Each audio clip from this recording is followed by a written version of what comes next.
नमस्कार। India debate में आप सबका स्वागत है। मैं हूं आशुतोष पाठक। मित्रों, दो भाई एक साथ फिर से आ रहे हैं और इसलिए नहीं कि देश का भला करना है या राज्य का भला करना है। गुंडागर्दी ठीक तरीके से करनी है, इसके लिए दोनों में एका हुआ है। लेकिन हैरानगी की बात यह है कि जिस मुद्दे को लेकर के उन्होंने गुंडागर्दी की शुरुआत की है, इस मुद्दे पर उन्होंने पहले भी गुंडागर्दी की है। तब वो मी मराठी मानुस का नारा दिया करते थे और उत्तर भारतीयों के खिलाफ लाठी डंडे गाली गलौज ये काम वो सड़कों पर करते थे। इस बार उत्तर भारतीयों के खिलाफ तो नहीं, भाषा के खिलाफ कर रहे हैं और उसे कहा जा रहा है कि उत्तर भारतीयों की भाषा है। हिंदी भाषा के खिलाफ उन्होंने इस बार मोर्चा खोला है। दो भाई कौन है? दो भाई हैं उद्धव ठाकरे और राज ठाकरे। इन दोनों की अभी दुर्गति महाराष्ट्र में हर दिन हो रही है। दोनों की कोई हैसियत नहीं बची है। पार्टी खत्म हो चुकी है उद्धव ठाकरे की। राज ठाकरे की तो कोई कुवत ही नहीं है। पहले उसने बहुत कोशिश की, राज ठाकरे ने, कि कैसे भारतीय जनता पार्टी से गलबहियां की जाए, उनसे दोस्ती की जाए, लेकिन वहां दाल नहीं गली राज ठाकरे की। तो अब कोई आसरा नहीं दिखा। महाविकास आघाड़ी में जाएंगे तो फिर किसके साथ जाएंगे? कांग्रेस के साथ उनका बैर है, एनसीपी के साथ उनका बैर है। तो चलते हैं भाई के शरण में और भाई के साथ ही काम करते हैं। राज ठाकरे ने ये शायद अपना तर्क लगाया होगा कि ऐसे ही अब काम बन सकता है, बाकी काम तो बिगड़ चुका है। राज ठाकरे एक घोषित गुंडा है, उद्धव ठाकरे अघोषित गुंडा है, उनका बेटा घोषित गुंडा है। राज ठाकरे वो हैं कि किसी भी पत्रकार को तुम तड़ाक करके ये बात करते हैं और कई पत्रकारों को इन्होंने कहा कि आप हमसे ऐसे बात करते हैं, आपकी हैसियत कैसी है, आप ये कैसे पूछ सकते हैं। लेकिन अब क्या करिएगा, वीर विहीन तो धरती हुई नहीं है। राज ठाकरे को आज मैं फिर कहता हूं कि क्यूबाइड नेटवर्क अभी है और आपसे इसी भाषा में, जिस भाषा में आप बात करना चाहते हैं उसी भाषा में क्यूबाइड नेटवर्क आपसे बात करेगा। लेकिन आज बृहत्तर सवाल यह है कि पूरा बॉलीवुड, पूरा का पूरा बॉलीवुड, बेशर्म बॉलीवुड आज इस मुद्दे पर मौन है। कल 5 जुलाई है और 5 जुलाई को तमाम इनकी पार्टी के गुंडे सड़क पर होंगे और उत्तर भारतीयों के खिलाफ आग उगलेंगे, हिंदी भाषा के खिलाफ आग उगलेंगे। महाराष्ट्र सरकार ने अभी एक पॉलिसी बनाई है जिसके तहत हिंदी को भी अनिवार्य किया जा रहा है। मराठी आप पढ़ें, मराठी में बोलें, मराठी सीखें, मराठी सबको सीखना चाहिए। मैं भी कोशिश करता हूं मराठी बोलने की, मराठी सीखने की। और हर भारतीय भाषाओं का सम्मान करना चाहिए और कोशिश करनी चाहिए सीखने की, जानने की। इससे और हमारे जो संबंध हैं, हमारे जो रिश्ते हैं और बहुत मजबूत बनते हैं। अगर मैं तमिल जानूं और तमिलनाडु में जाकर के तमिल भाषा में बोलूं तो जाहिर है तमिलियन भी मुझे अपना मानेंगे और अगर मराठी में जाकर के बोलूं तो मराठी भी मुझे अपना मानेंगे। तेलुगु में बोलूं, बंगाली में बोलूं, गुजराती में बोलूं, पंजाबी में बोलूं, हरियाणवी में बोलूं, अलग अलग भाषाओं का अपना महत्व है और सभी भाषाओं को, सभी भारतीयों को अगर सीखने की आदत हो जाए और सीखना शुरू कर दे तो बहुत अच्छी बात है। इसके लिए हमारे प्रधानमंत्री जी ने बहुत अभियान भी चलाया हुआ है। आपको याद होगा कि बनारस, काशी और रामेश्वरम का उन्होंने संगम भी करवाया था। एक तरफ कहा रामेश्वरम और दूसरी तरफ काशी, दोनों का संगम करने के पीछे ये भी बात थी कि दो न सिर्फ प्रांतों के लोग, वहां की वेश, वहां की भूषा, वहां की भाषा, सबका अगर एकीकरण हो और सब लोग सबकी भाषा जाने, उनके खान पान को जाने, उनके रहन सहन को जाने, तो बहुत अच्छा लगता है। अगर तमिलियन शैली में आप बनारस में रहें और बनारसी शैली में आप तमिलनाडु में रहें तो कितना अच्छा हो। तो हमारा जो ये भारत है वो बंच ऑफ फ्लावर्स है, वो खिल रहा है। लेकिन इसके बावजूद भी हमारे फोर फादर्स ने, हमारे फ्रीडम फाइटर्स ने ये तय किया कि सबको जोड़ने के लिए जो एक भाषा है वो हिंदी है। हिंदी जोड़ने की भाषा है, तोड़ने की भाषा नहीं है। हिंदी जोड़ती है, तोड़ती नहीं है। और आज आश्चर्य इस बात का है, जिस भाषा की कमाई जिस प्रदेश ने सबसे ज्यादा कमाई, सबसे ज्यादा बनाई, उस प्रदेश में उस भाषा के खिलाफ लाठी डंडे चल रहे हैं। ये कितना दुर्भाग्यपूर्ण है। उद्धव ठाकरे, आदित्य ठाकरे, राज ठाकरे, इस ठाकरे परिवार के गुंडे जो इनके द्वारा पोषित हैं, गरीब रेड़ी वालों को, पटरी वालों को धमकाते हैं, उनके साथ मार पिटाई करते हैं, उनकी रेड़ी पटरी को तोड़ते हैं, उनके सामानों को सड़क पर फेंकते हैं। लेकिन इन तीनों बाप बेटे और गुंडे भाइयों को अमिताभ बच्चन से सवाल पूछने की हिम्मत नहीं है। जया बच्चन से सवाल पूछने की हिम्मत नहीं है। जावेद अख्तर से सवाल पूछने की हिम्मत नहीं है। और आज हमने देखा कि नीतीश राणे का एक प्रतिक्रिया आई है। नीतीश राणे ने वही बात कही जो बात मैं कह रहा हूं। नीतीश राणे कह रहे हैं कि जया बच्चन मराठी में बोले। हिंदू को मारा गया है ना, एक हिंदू को मारा गया है तो मूछी वाले और गोल टोपी वाले क्या मराठी में बात करते हैं क्या? लेकिन वो शुद्ध मराठी में बात करते हैं क्या? सुनिए, मैं अभी सुना देता हूं जरा मारा ही गया नीतीश राणे की, उसके बाद मैं आपके पास आता हूं। मारा ही गया है ना, एक हिंदू को मारा गया है ना, एक हिंदू को मारा गया है तो मुझे बोलना है कि इतनी हिम्मत जाके नल बाजार और मोहम्मद अली रोड में दिखाओ ना। वो जो दाढ़ी वाली और गोल टोपी वाले क्या मराठी में बात करते क्या? शुद्ध मराठी में बात करते हैं क्या? उधर जाने की, उनको कान के नीचे बजाने की हिम्मत नहीं है। जावेद अख्तर क्या मराठी में बात करता है क्या? आमिर खान क्या मराठी में गाता है क्या? उधर उसके मुंह से मराठी निकालने की हिम्मत नहीं है। ये गरीब हिंदू को क्यों मारने की हिम्मत कर रहे हो? ये सरकार हिंदू ने बिठाई है, हिंदुत्व विचार की सरकार है। इसलिए इस तरह की कोई भी अगर कोई हिम्मत करेगा तो हमारी सरकार भी तीसरी आंख खोलेगी, इतना मैं कहना चाहता हूं। ये नीतीश राणे कह रहे हैं और सवाल बिल्कुल जायज पूछ रहे हैं नीतीश राणे। आप उनकी बात से थोड़ा असहमत हो सकते हैं अन्य बातों को लेकर के, लेकिन ये जो सवाल है नीतीश राणे का, ये बेहद महत्वपूर्ण है। जया बच्चन पार्लियामेंट में खड़ी होकर के सरकार से सवाल पूछती हैं कि आप बॉलीवुड को ध्वस्त करना चाहते हैं। क्या आज जया बच्चन इस गुंडे, मैं हमेशा बोलता हूं, डंके की चोट पर बोलता हूं, पहले गुस्से में बोलता था, अब अपने गुस्से को नियंत्रित करके बोल रहा हूं, इस गुंडे बाप बेटे से और भाई से, राज ठाकरे से सवाल करेंगी जया बच्चन कि जिस हिंदी की कमाई पर, जिस हिंदी से हमारा पेट चल रहा है, हमारी रोजी रोटी चल रही है, उस हिंदी को लेकर के तुम ये अनर्गल बात क्यों कर रहे हो? जया बच्चन ये सवाल पूछेगी दोनों भाइयों से, जो दोनों भाई इकट्ठे हो रहे हैं।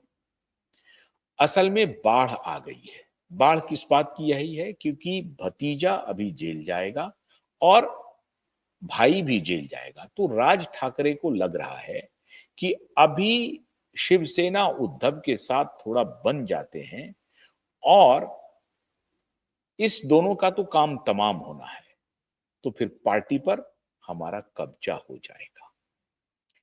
असल खेल ये चल रहा है। राज ठाकरे की नजर बाला साहब ठाकरे की विरासत पर है और बाला साहब ठाकरे की विरासत को इस बाप बेटे ने हथिया लिया है। राज ठाकरे हमेशा ये मानते रहे कि बाला साहब ठाकरे के स्वाभाविक वारिस तो हम हैं, लेकिन स्वाभाविक वारिस बन गया उद्धव ठाकरे और अब उसका बेटा आदित्य ठाकरे। राज ठाकरे को यह बात सोने नहीं दे रहा है। इसलिए अब राज ठाकरे को लग रहा है कि अन्य पार्टियों से मेलजोल करने से बेहतर है कि एकनाथ शिंदे ने तो असली शिवसेना का कमान, तीर कमान सब लेके जा चुके हैं वो, तो असली शिवसेना भी अब एकनाथ शिंदे की शिवसेना है। उद्धव ठाकरे की शिवसेना अब सिर्फ नाम की शिवसेना है। मुंबई महानगर पालिका के चुनाव में इनकी ऐसी की तैसी होनी है। तो यही मौका है जब कमजोर के साथ हाथ मिलाया जाए। और अभी स्थिति उनकी यह है कि बेटा आज कल परसों कब गिरफ्तार हो जाएगा कहना मुश्किल है। ये सब पर राज ठाकरे की बड़ी पैनी नजर है। राज ठाकरे बहुत चतुर, चालाक और कह सकते हैं आप, मैं धूर्त तो उस तरह से नहीं कहूंगा, लेकिन बहुत ही चालाक पॉलिटिशियन है। उनको इस बात का इल्म है। पहले उन्होंने पूरी कोशिश की कि बीजेपी के साथ उनका संबंध बन जाए। बहुत हद तक उन्होंने कोशिश की, बात नहीं बनी। बात इसलिए नहीं बनी होगी, औकात ढेले भर का है, डिमांड बहुत ज्यादा होगा। तो बात बीजेपी आज आज के दिन में क्यों राज ठाकरे को सुनेगी? अपने तई 132 सीट लेकर के लार्जेस्ट पार्टी है और महज 10 सीट जो जादुई आंकड़ा है मेजॉरिटी का, उससे महज 10 सीट नीचे है या 12 सीट नीचे है। अब 8-10 सीट या 12 सीट नीचे होते ही कोई पार्टी क्यों समझौता करेगी? तो अभी भारतीय जनता पार्टी का तो आप अहंकार कह लें, कॉन्फिडेंस कह लें, आत्मविश्वास कह लें, वो साथ में आसमान पर है। वो क्यों बात करेगी राज ठाकरे से? तो राज ठाकरे से भारतीय जनता पार्टी बातचीत करना नहीं चाहती है। घूम फिर करके उनको लगा कि भाई के साथ चले जाते हैं। लेकिन आज जैसा मैंने आपको कहा कि आज जया बच्चन जो सवाल पूछ रही थी पार्लियामेंट में कि भारतीय जनता पार्टी की वर्तमान सरकार बॉलीवुड को खत्म करना चाहती है, बॉलीवुड को खत्म कौन करना चाहते हैं? अगर राज ठाकरे और उद्धव ठाकरे का यही बर्ताव रहा, गरीब लोगों के साथ उनका यही बर्ताव लगातार होता रहा, तो आपको लगता नहीं है कि ये लोग मुंबई छोड़ देंगे? और जो एक फिल्म इंडस्ट्री बन रही है उत्तर प्रदेश में, वो रफ्तार पकड़ेगा? तो बॉलीवुड को खराब कौन कर रहा है? बॉलीवुड का जो टर्नओवर है वो हजारों करोड़ में है, हजारों करोड़ में। और उसमें जो हिंदी का चंक है वो 90% है। 90% लोगों की कमाई हिंदी भाषा के जरिए हो रही है। हिंदी भाषा में गाने लिखे जा रहे हैं, हिंदी भाषा में स्क्रिप्टें लिखी जा रही हैं, हिंदी भाषा में पूरी मूवी बनती है। तो स्क्रिप्ट राइटर को काम मिलता है, म्यूजिशियन को काम मिलता है, फिल्म प्रोड्यूसर को काम मिलता है, डायरेक्टर को काम मिलता है और एक्टर को काम मिलता है। और पूरा हिंदी इंडस्ट्री, हिंदी बॉलीवुड पूरे मुंबई को एक प्रकार से थामे हुए हैं, वरना मुंबई कोई जाने को तैयार नहीं है। क्या है मुंबई में? अगर आप बॉलीवुड को माइनस कर दें तो एक समुद्र के किनारे एक बसा हुआ शहर है जिसका एक प्राचीन इतिहास भी है। लेकिन ऐसे बहुत सारे शहर हैं, चेन्नई भी है मुंबई समुद्र के किनारे, और भी शहर है समुद्र के किनारे। लेकिन मुंबई की खासियत बॉलीवुड की वजह से 80% है। वो एक आर्थिक राजधानी इसलिए भी बनी हुई है क्योंकि वहां पर बहुत सारे बिजनेसमैन का निवास है, बिजनेस सेंटर कहा जाता है, आर्थिक राजधानी भी मानी जाती है मुंबई को। और क्या वो आर्थिक राजधानी में हिंदी का चलन कम है? उसमें भी 70% हिस्सेदारी हिंदी की होगी, मराठी की भी होगी, लेकिन हिंदी की 70% से कम हिस्सेदारी नहीं होगी। अगर आप आर्थिक राजधानी के रूप में भी हिंदी को, अगर मुंबई को आंकना चाहें तो वहां भी हिंदी का चलन है। फिर आखिर क्या बात है कि अपनी पेट पर लात मार करके ये दोनों भाई राजनीति करना चाहता है, खोई हुई पॉलिटिकल जमीन वापस पाना चाहता है, जो शायद इस दोनों भाई को अब मिलेगा नहीं, नसीब नहीं होगा। लेकिन मेरा सवाल इन दोनों भाई से अधिक आज जावेद अख्तर से है, आज जया बच्चन से है, आज सलमान खान से है, आमिर खान से है, शाहरुख खान से है। क्यों? अक्षय कुमार से भी हो सकता है। अक्षय कुमार तो मौन है, अक्षय कुमार तो हिंदी को सपोर्ट करने वाले हैं क्योंकि आजकल वो भारतीय जनता पार्टी के करीब हैं।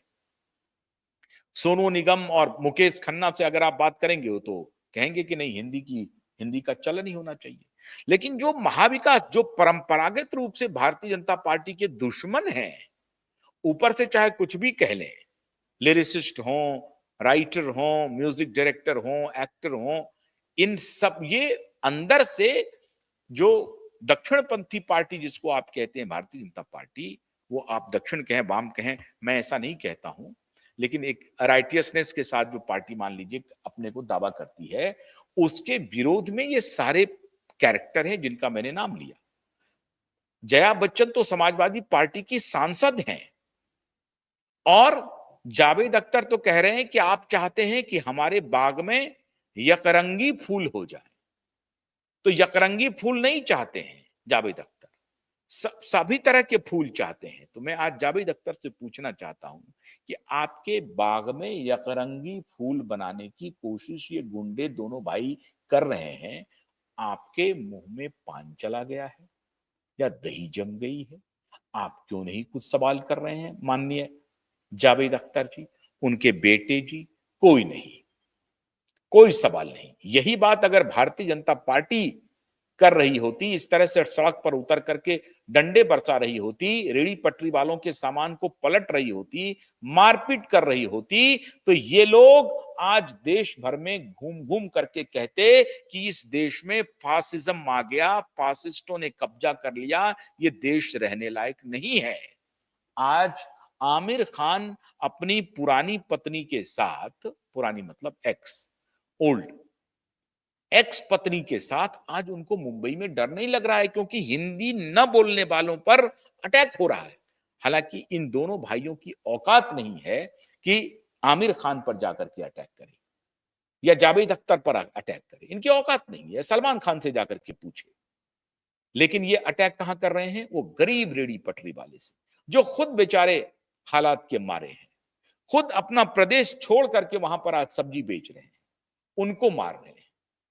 मैं तो हैरान हूं उत्तर भारतीय लोगों से, वो क्यों रोजी रोटी कमाने के लिए मुंबई जाते हैं। हालांकि कमाने के ऊपर कोई किसी की बंदिश नहीं है, वो बिल्कुल जा सकते हैं, ये उनका प्रेरोगेटिव है, वो जरूर जाएं।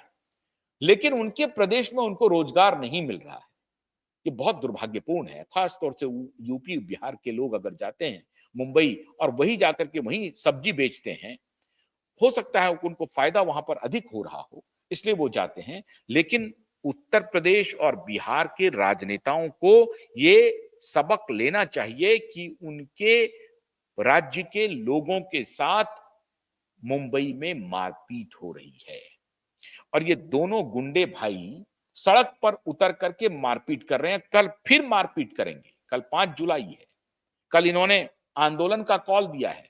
लेकिन एक बड़ा खेला हो गया। बड़ा खेला क्या हो गया? शरद पवार ने झटका दे दिया। शरद पवार ने कहा कि मैं उस आंदोलन में नहीं जाऊंगा। उनकी पार्टी कह रही है कि हम जाएंगे, कोई छोटा सा छुटभैया कोई नेता पहुंच जाएगा, लेकिन शरद पवार नहीं गए।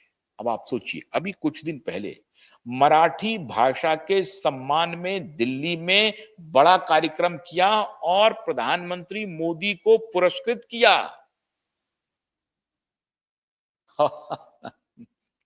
हैरानी है। ये दोनों भाई को समझ में नहीं आ रही है कि उनकी दरी कहां से खिसक गई है। जो शरद पवार मराठी भाषा के लिए एक बड़े कार्यक्रम का आयोजन किया, पहले तो महाराष्ट्र में चला वो कार्यक्रम, फिर दिल्ली में चला, दिल्ली के महाराष्ट्र सदन में चला, अलग अलग होटलों में चला, अलग अलग वेन्यू पर कई दिनों तक मराठी भाषा के पुनरुत्थान के लिए, मराठी भाषा को आगे बढ़ाने के लिए कई दिनों तक कार्यक्रम चले और उसमें महाराष्ट्र सरकार की बड़ी भूमिका थी। उन्होंने इस कार्यक्रम को प्रायोजित भी किया और शरद भाऊ पवार ने प्रधानमंत्री नरेंद्र मोदी को आमंत्रित किया और उनको सम्मान दिया और दोनों एक दूसरे को मराठी भाषा के नाम पर सम्मान दे रहे हैं। आज वो मराठी की लड़ाई जो ये दोनों भाई सड़क पर उतर करके लड़ना चाह रहे हैं, वो आंदोलन करना चाह रहे हैं, उसको शरद पवार ने झटक दिया। शरद पवार ने कहा कि हम तुम्हारी रैली में नहीं जाएंगे, लेकिन महाविकास अघाड़ी के हिस्सा हैं, तो अगर पूरी तरह से नहीं जाएंगे ये कह देंगे तो लोग उस पर टीका टिप्पणी शुरू कर देंगे। लेकिन मैं तो स्पष्ट रूप से कह रहा हूं कि शरद पवार ने ऑलरेडी झटक दिया दोनों भाई को और कहा कि हम तुम्हारे इस प्रयोग से सहमत नहीं है। हिंदी भाषा को कोई जबरन नहीं थोपा जा रहा है, कहा जा रहा है, एसेंशियल बनाया जा रहा है कि पढ़िए आप। नहीं पढ़ेंगे तो आप हिंदी भाषी लोगों से कैसे जुड़ेंगे? ये तो अच्छी बात है। हिंदी भाषी मराठी भी पढ़ें, ये भी सही बात है। ये उनके भविष्य के लिए बेहतर है, मराठियों के लिए भी और हिंदी भाषियों के लिए भी। अगर हिंदी भाषी मराठी भाषा को, और मराठी भाषा इतनी पवित्र, इतनी बढ़िया भाषा है, इतनी मधुर भाषा है, जो मैं खुद लालायित रहता हूं मराठी में बोलने के लिए। मराठी बोलना चाहता हूं, मराठी सीखना चाहता हूं। हमारे अग्रज मित्र हैं प्रकाश भाऊ पोहरे, मैं उनसे सीखता हूं। मेरी ये कोशिश रहती है कि मैं मराठी भाषा सीखूं, जानूं, इससे हमारा भला होगा। लेकिन किसी को पीट करके कहेंगे कि मराठी सीखो, ये कितना अनुचित है।